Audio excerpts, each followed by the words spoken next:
wonderful tech member, speaker, and clearly a guest presenter on our webinar today, Ross Marston from Brisbane, who is today talking about remote workforce cyber, a topic that's always important and particularly important to us now in this current work environment. Ross Marston, welcome to our webinar, and I will throw to you in 1 minute. Before that, look at the Q&A bar down the bottom. If you have any questions, please post them there. Once Ross finishes his presentation, we'll be very happy to answer your questions. Ross Marston, welcome. Thanks very much, Steph. How are you today?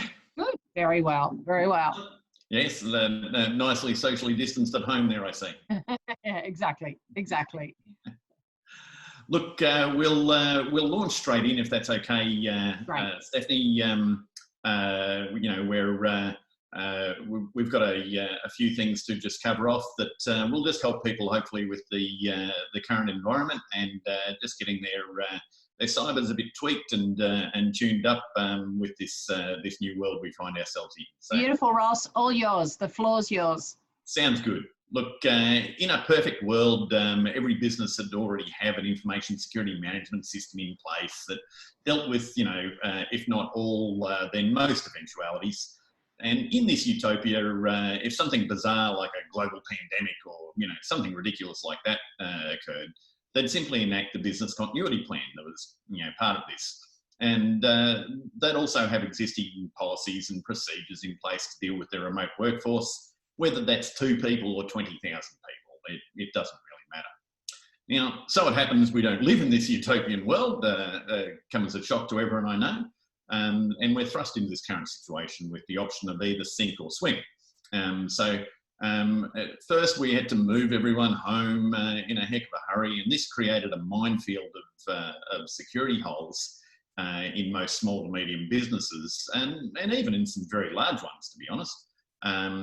And so now we're looking at the prospect of starting to migrate them back, and some businesses may even leave many of their workforce working remotely. That could well be the case, even if only for a while. But the danger now is that we leave all these horrible security holes that have been created in the mad rush to get users working remotely in our businesses as our businesses move into this next phase of what's happening.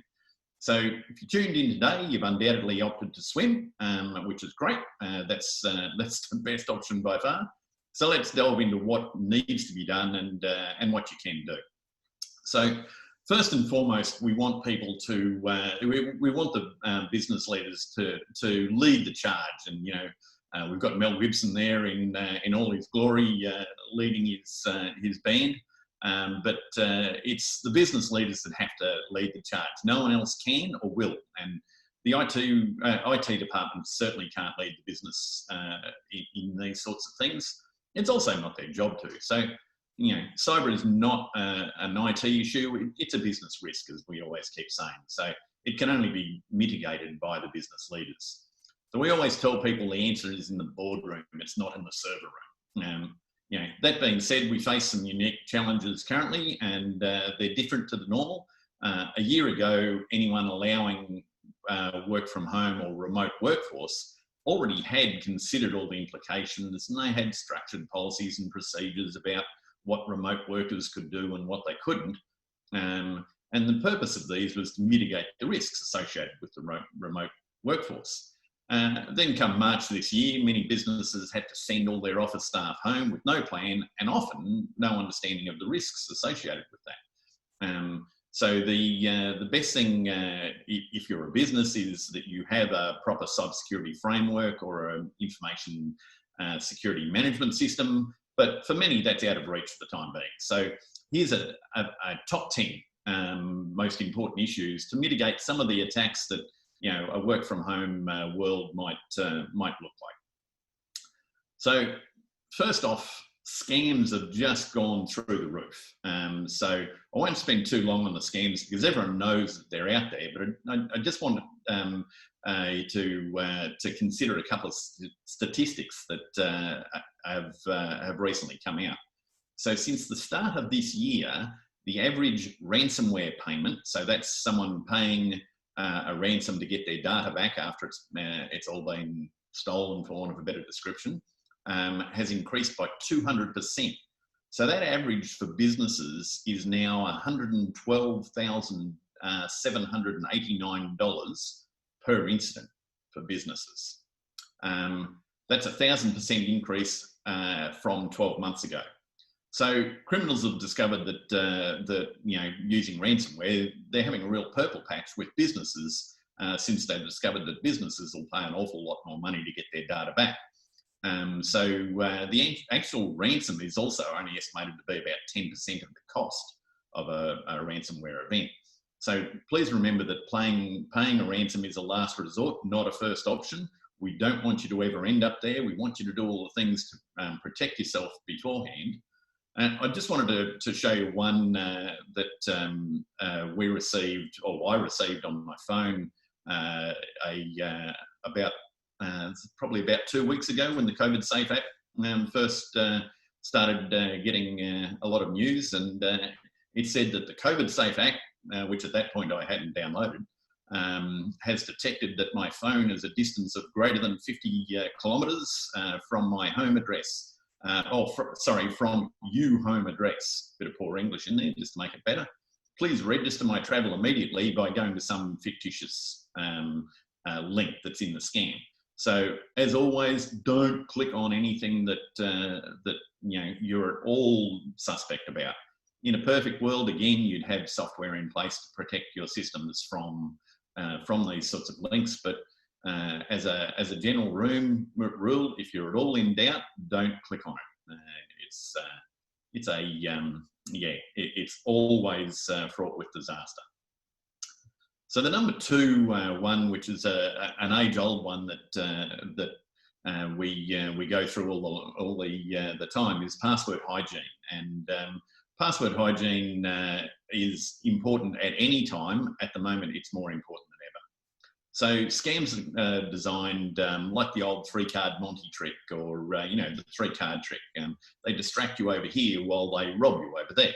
And if you'd listened to the TEC podcast, you may have heard me talk about the OODA loop.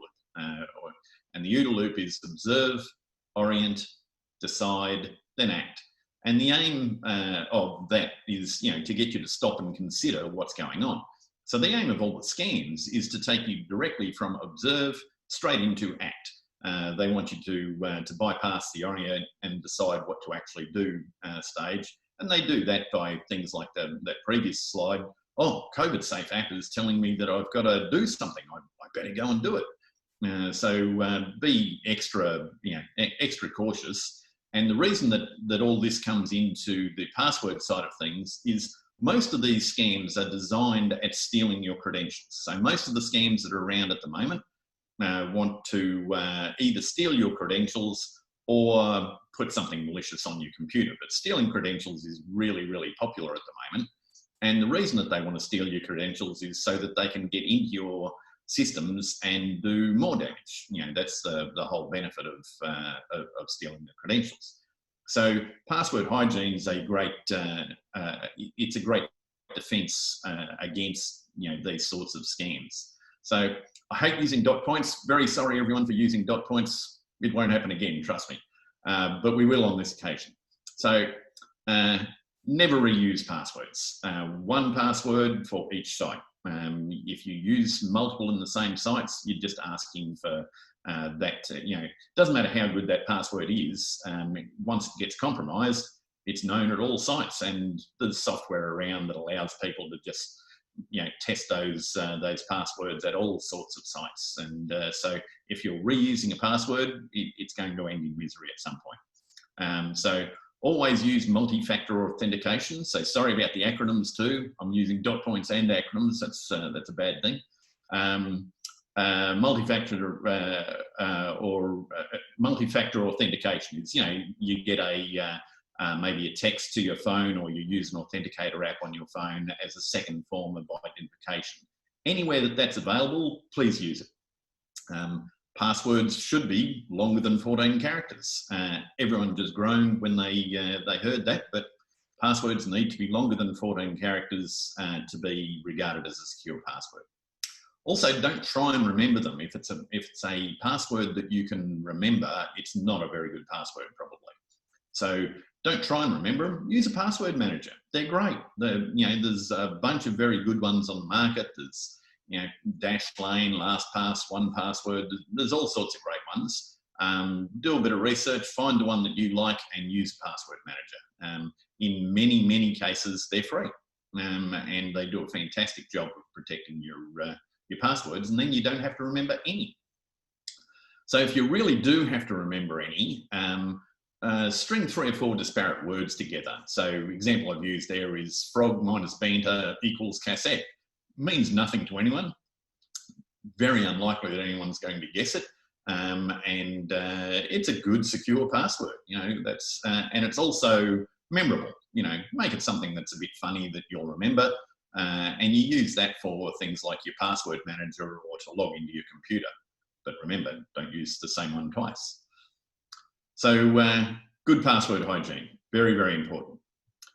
So next I just want to touch on virtual private networks for a moment. So I don't want this to get technical, but we're allowing our users to access our corporate information, our business information from very, very unsecure networks and unsecure devices. So we've got to have some way when they're working remotely of protecting that information and protecting the transit of that information. So VPNs aren't, what you use to, get your favourite TV episode or sports broadcast from overseas. That's a type of a VPN, but just as an aside, that type of VPN is next to useless at securing your data, and they also do very, very little for your privacy too. But that's a whole other topic. So business VPNs are a different kettle of fish altogether, and they come in 2 main flavours, and I don't want to be technical about this, but just as a rough guide, the first type is where your remote computer basically puts a big lump of black poly pipe or, just puts a secure pipe through the unsafe internet and lands you in your work environment. And they're a nice simple format. And if you've got on-premise equipment that you want staff to access, they're a very good option. The second type of VPN is a little different. It's a safe way of letting users access all your cloud software. So you might have a bunch of cloud software like your Google environment or your Office 365 or Microsoft 365 environment. So this is called a CASB, or Cloud Access Security Broker model. And again, don't get worried about the technicalities of it. It's just a different sort of type of VPN that you can use to allow your users to safely access corporate data.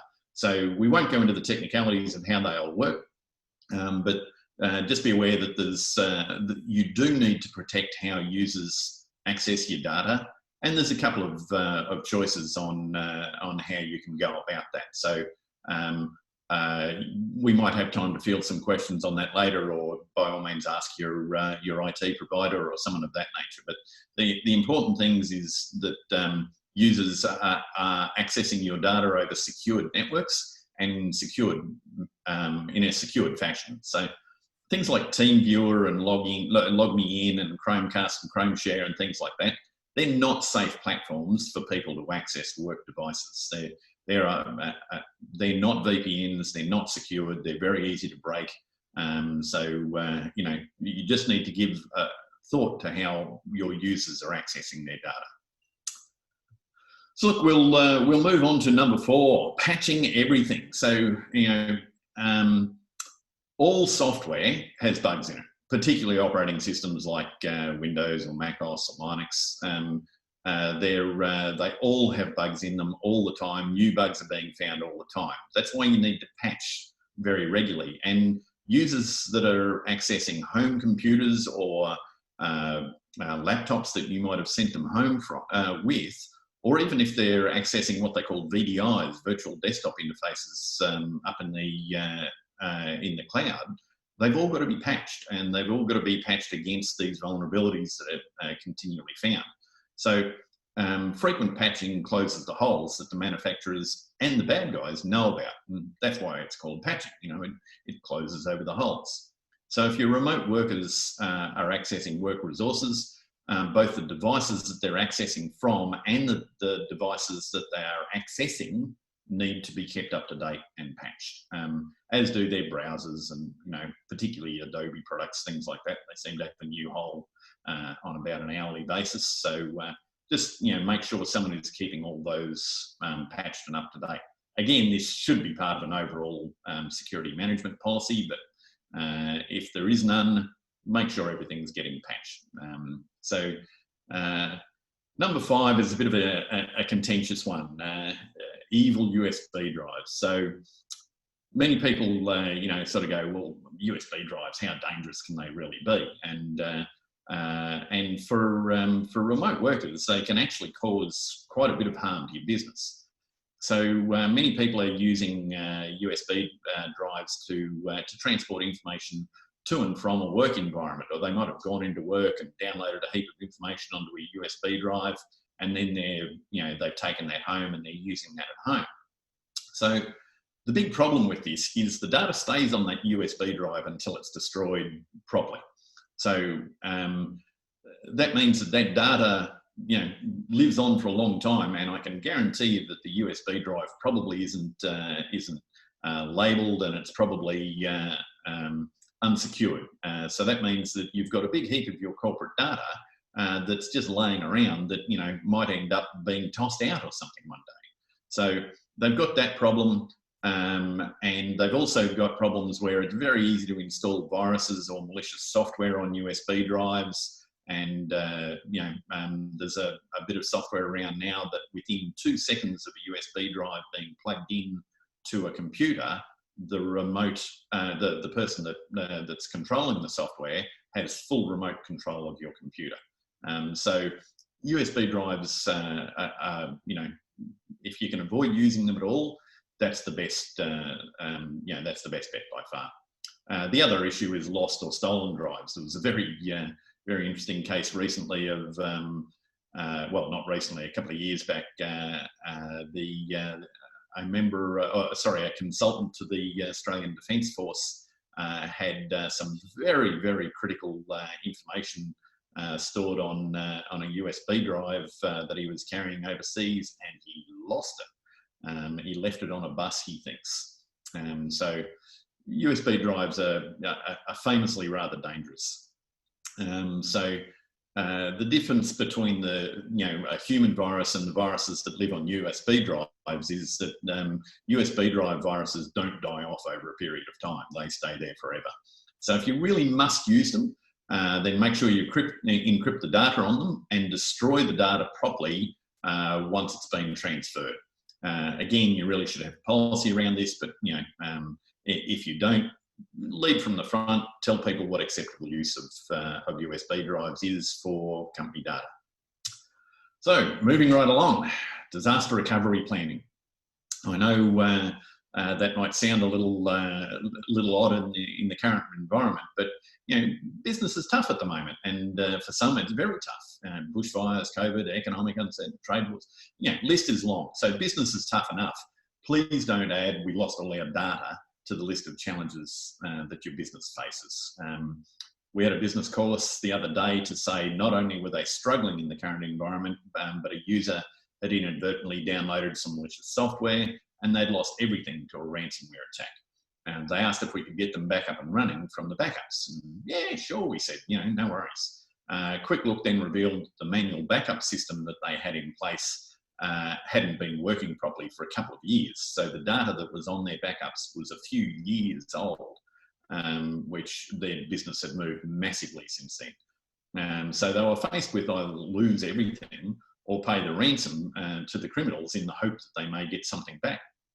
So this is a business whose revenue had dropped by 82% in the last month, and the ransom demanded was over $100,000. So if they had a tried and tested disaster recovery plan in place, they would have just gone about their business relatively uninterrupted. So that's easy to say with hindsight. But instead of going about business relatively uninterrupted, they are faced with an existential threat. So please verify your disaster recovery plans and that they work, and that you are actually backing up your data at the moment, because the last thing anyone needs is something additional to deal with in this brave new world that we're in at the moment. So next up, home Wi-Fi. Home Wi-Fi is a bit of a disaster. Much of it is unencrypted for convenience. It's just, you may have got just a bundled router with your NBN plan from your provider or something like that. It's not properly set up. It's set up with the most basic of settings. So very much of home Wi-Fi has very basic or no authentication, again for convenience, to make life easy for people. And much of it is shared across a multitude of users, sometimes with the kid next door. But many of these people who are sharing your Wi-Fi have nothing to do with your business at all. So just about all home Wi-Fi is very unsafe. So, and eavesdropping on home Wi-Fi is trivially easy for anyone who knows what they're doing. Yet many businesses have had to send their workers home to access their corporate data over one of these hideously secure Wi-Fis. So this is where VPN comes back into play, having a good strategy in place of how people are going to access your data. So in a perfect world, you wouldn't allow them to use home Wi-Fi at all to access your data, but the world isn't perfect, so we have to make do, and VPNs are one strategy to allow you to do that. But in the bigger scheme of things, your business again needs a policy. You need to lead and tell people what's acceptable on how they can access your company data. So look, to move right along, Zoom, which we happen to be using at the moment. I've heard some truly horrifying and shocking stories recently of people who have been Zoom bombed. And for anyone who doesn't know what Zoom bombing is, it's when a malicious third party comes in and does something, joins the meeting and does something that they shouldn't. In several cases I've heard of recently, horrific images of child abuse have been shown in the middle of meetings to all the Zoom session participants, which is, it is just, unbelievable that this could happen. But there's a bunch of things that you can do to make your Zoom meetings more secure.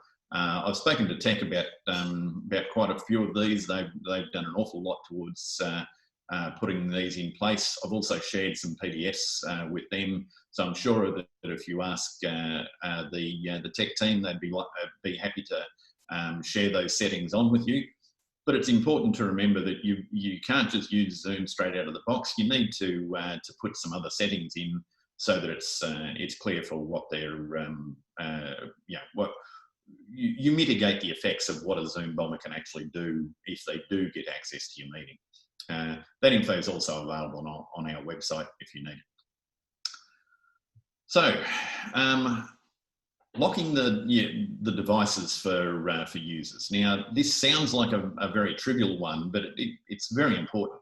So we've now, look, just imagine for a moment that one of your workers lives in a share house with a few friends or something like that. Probably, not that uncommon. And imagine for a moment that your remote worker has access to sensitive company information on their device for, say, HR info or accounting info, or even more sensitive intellectual property. So imagine that something bizarre happens, like they need to get up and go for a walk around or a comfort break while they're accessing this information on their computer. So your company's critical documents are now available to other occupants of the house with no restriction whatsoever. So having your remote workers abide by a policy that ensures that they lock their screens if they leave their desks is really, really important, because there could well be a lot of corporate information that's there that can easily leak out to people that it shouldn't. We had an instance recently in Brisbane of exactly that situation that I was talking about happening. And one of the people that was living in the share house actually worked for one of our clients' competitors. and they got access to data that they shouldn't have because the machine wasn't locked when a user got up and walked away. So yet again, it needs to be part of an overall information security management system or a policy framework. But if you don't have that in place, then please just set the standards, set what's acceptable for your users to use. And lastly, any of you who are unlucky enough to know me personally will know of my extreme distrust and distaste for most social media. So, it's I won't go into my thoughts on it, but overall, social media has got so many issues that that make it quite dangerous. So I know it has some useful purposes, but that being said, it's definitely no place for company information to be discussed. So Facebook groups or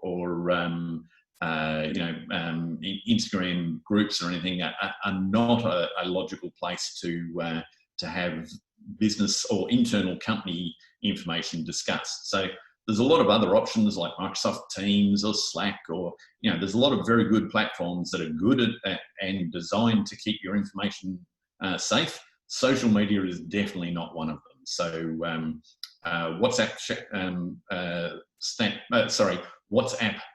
groups and so forth are also proven to be not at all safe. So make sure your team is collaborating on a very safe platform and one that you've set up and you've designed. So the guidelines need to be laid down for remote staff to let them know what's acceptable and what not.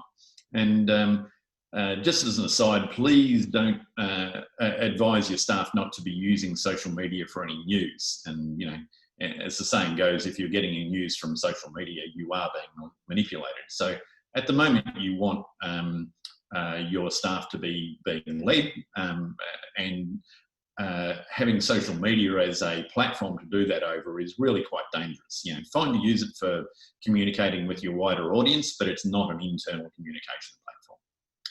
So look, that's about the big 10 for me. There's lots of others that we could go on with, but that's the big ticket items for me for helping businesses to get back to work at the moment. Stephanie. Yeah, thanks, Ross. That's great. I don't know if I feel comforted or anxious, but the tips are so practical, and that's what I like about it. And we actually have some questions about, and I'm going to go through them in the order they came up because they sort of follow the thread of your conversation. So the first one, I've thought this before, from Graham Morgan. How come a hacker can't hack a password manager? How secure is a password manager? Yeah, so password managers are they have a lot of security features built into them. And if you have a poor password and no multi-factor authentication on your password manager, then it can be hacked. But if you have a good password and you use multi-factor authentication on your password manager, it's very difficult to hack, very difficult. And they'll go on to a simpler target, to an easier target. Right, and so the reason you'd use it, because then it's going to generate robust passwords for you that you don't have to remember, etc. So my password manager has something like, I think, 580 passwords in it now. I don't know one of them. I wouldn't have a clue of one of them. I just get it to auto-random generate some string. I think I've currently got it set to generate a 36-character long string, and I change that number all the time, and just let it generate passwords. I don't care what they are. It generates them all, and they take a while to set up, and they take a while to get going. Give yourself a month. Don't try and do it in a weekend or overnight. It won't happen. Give yourself a month, and get into the swing of using it properly. And then as you go to each site, you can start to change the passwords at those sites, because I know none of the listeners would have would ever reuse passwords, but in the highly unlikely event that they have, use a password manager. They can be hacked, but you put a good password on it and multi-factor authentication, and it's a good secure platform. Yep, great. Okay, thank you. Next one from John Bruns about VPNs. is Evernote a secure platform, or should John move to OneNote? As a good question. Evernote can be a secure platform, and OneNote can be a secure platform. OneNote is probably more likely to be overall secured if it's part of if his company structure is set up to use all the safety features. Evernote can be used safely, but probably OneNote is a better baseline, and if his business is set up to use all the security features of Office 365, then yes, OneNote's a great option. If I had to pick one of the two, I'd go with OneNote, but only if you've gone through and set up all the security features. Yeah, right. Okay, so back to Office 365 and something from Liam Daly. A great friend of this webinar and of you, Ross. Liam's wondering, can you go into a bit more detail about how a business may use a VPN with staff that are using a mix of personal and work devices? Do you need VPN access on all the devices? So in a perfect world, yes. And if they're accessing corporate data and they're doing it over unsecured networks like, a home Wi-Fi or a Macca's, well, they won't be in Macca's at the moment, but they may be soon. Any free Wi-Fi is free for a reason. So airports, things like that, they're very, very insecure platforms to access data over. So yes, a VPN to protect that data. And depending on where your data is, Liam, sorry, mate, if your data is in the cloud, then you probably want to use something like that second form of VPN that I was talking about. If your data is at a corporate office, then that first form. But there's not a straightforward, easy, non-technical answer there. Encrypting your data somehow when it's traveling is very important. Okay. So yes, on all devices. Okay, so speaking about travelling data from Rob Calhoun, a great loyal attendee at these webinars. Hi, Rob. Talking about your evil USB drives, Ross, what's the alternative for large file transfer between computers? So there's a bunch of cloud platforms that are really quite secure. The one that we use a bit is called Sync, S-Y-N-C, sync.com. And you can store information for a short time, so you can just use it. So platforms like Dropbox and so forth aren't designed as storage locations. They're designed as exactly what they say. They're a Dropbox. So you can put information in there for a short time as long as you remember to remove it again. So they're safe for a short amount of time, again, provided that you've got a good username and password and you're using multi-factor authentication. So, there's these whole basic, good username, password, multi-factor authentication allows you to use a lot of these other platforms quite securely. If you don't have them in place, they're hideously insecure and your data is highly vulnerable. So further to password managers, from Vince Lendrum, are there categories of application, for example, online banking, that you cannot or shouldn't use password managers for? No. Put every password in there for everything, and they're way safer than one that you can remember or you writing it down somewhere. As I say, a good password manager properly set up, so that means a good username and password and multi-factor authentication is very, very difficult to hack. Speaking as someone who's had to try and do it for a few people who have lost passwords and or multi-factor devices, they're difficult to hack. They take a long time, and it's pretty obvious that someone is trying to hack it. A well set up password manager, put everything in it.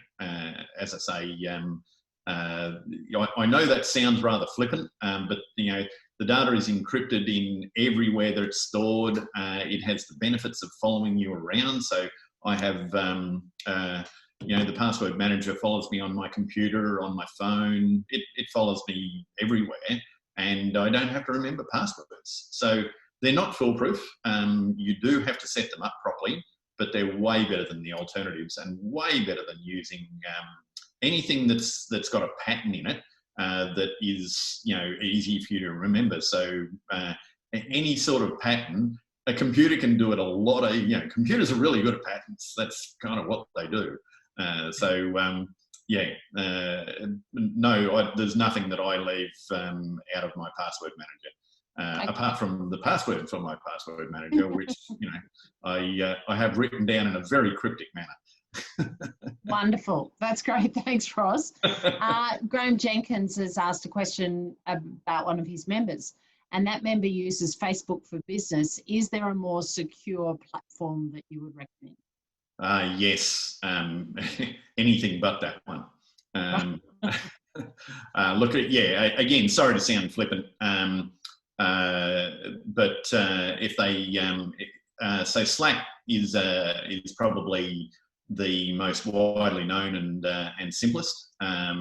Very good security credentials. If they're using Microsoft 365 environment, then Teams is excellent. If they're using the Google environment, then a mixture of some of the Google Hangout apps and so forth are way better than the Facebook world. Pretty much Facebook is designed to get your data and sell it to third parties and to disseminate questionable information. So it's very good at that. Have a read up on Cambridge Analytica if you want evidence of how good they are at it. Thank you. I'm going to ask a question. I know what the answer would be. So if everyone on this webinar took one piece of action, what would be the first action that you think people should take? Passwords. Passwords. Fix your passwords. Yeah. Go back to that. Actually, I'll share. We have in the full-length tech talks that we do. I have a do these if you do nothing else list. If you like, I'll share that on with you. And anyone that wants a copy can just ask you for it, and I'm happy as like if that goes out to tech members. So I'd appreciate it if it stayed with tech members, by all means, share that on. Thanks, Ross. That's very, very generous of you. If there's one thing, passwords. Fix them. Good, strong passwords, not reusing them, and multi-factor authentication, and you mitigate so many threats. What about if, and I didn't, but if I received the text about the COVID Safe app, first thing I would have known was that's not how you spell kilometres, or it's not how you shorten it. But if I got that text and I clicked on it, and then I thought, probably shouldn't have clicked on that, what's the next thing I should do? So look, the best thing to do is close down whatever app. If it took you over to your browser, close down your browser. And if you think that something malicious has gone on, you really do need to have someone check it out. On Android, that's rather difficult. On iPhones, there's a great app written by some guys in Victoria called iVerify. iVerify, yep. And that's a great little one-time, check that if there's anything malicious running on my iPhone app. Incidentally, I've got nothing to do with that organisation. I think they're called something or other Bits. It's a really clever name. Anyway, I can't think of their name, but iVerify is the app. Great little app. Close down what's going on. If it was on a computer, close down your browser. If you're concerned, you need to have a professional check to see if anything malicious has gone on. The main thing is if you click on any link and it starts asking you for credentials, run. Yep. Yep. What else have we got? What were your recommendations for the best password manager apps? Look, the one I use personally is called LastPass. There's a very good one called OnePassword. There's another one called Dashlane. There's another one called RoboForms. Do a bit of research. Find the one that you like the best. There's if you Google best password managers, you'll get a long list. But as I say, the one I use is called LastPass. It's very good. It's got a free option. For your business, I'd recommend that you bought either the Teams or the enterprise license. Just makes it easier to manage, and you can make sure that everyone's actually using it.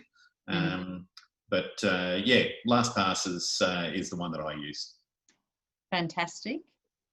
Just looking to see if there's any more questions. How's business for you right now in this interesting time? Busy. Right.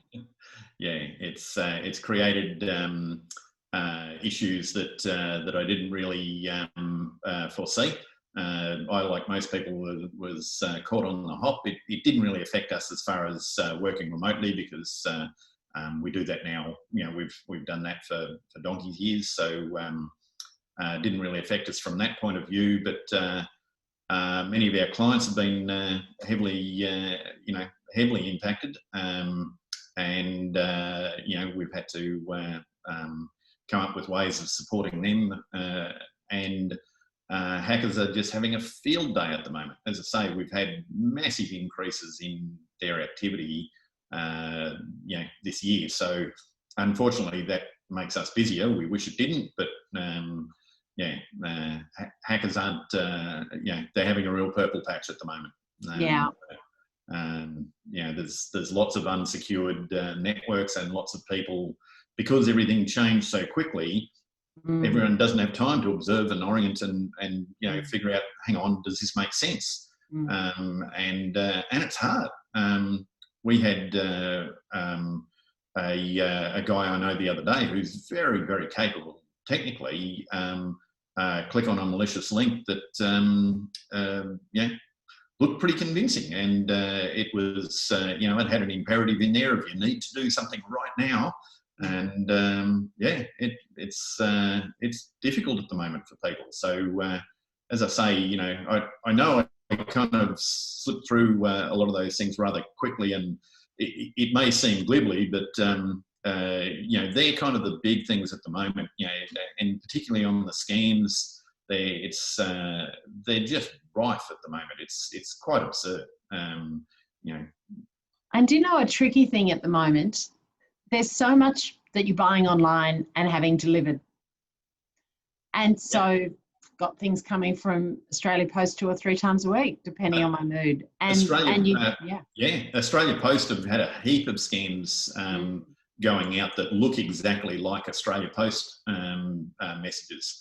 And they've actually released a fair few statements. If anyone's not already part of it, there's a staysafeonline.gov.au site where you can be where you can register your email address and be sent alerts.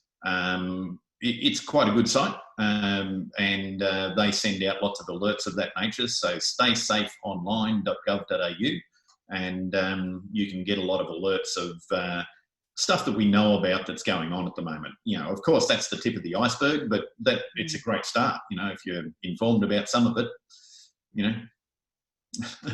Nice. It's really good. Another question from Johnny Bruns. Do you recommend any particular backup hardware or software? That's a really difficult question in the environment. Sorry, John.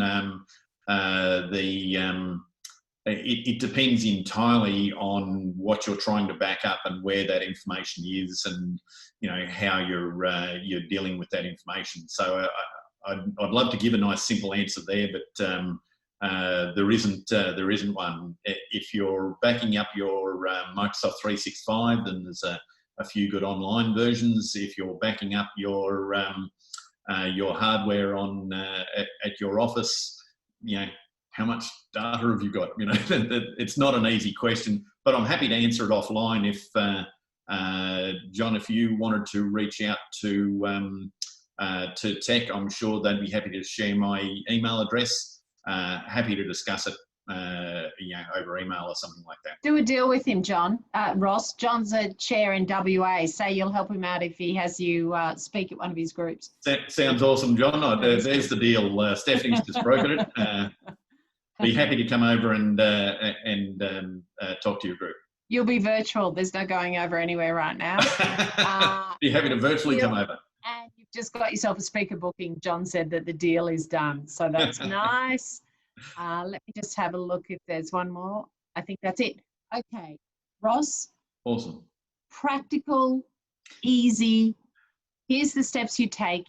Here's the first action you need to take.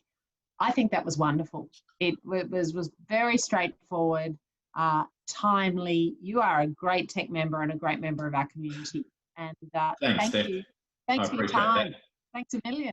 Good no job. problems. I appreciate it very much.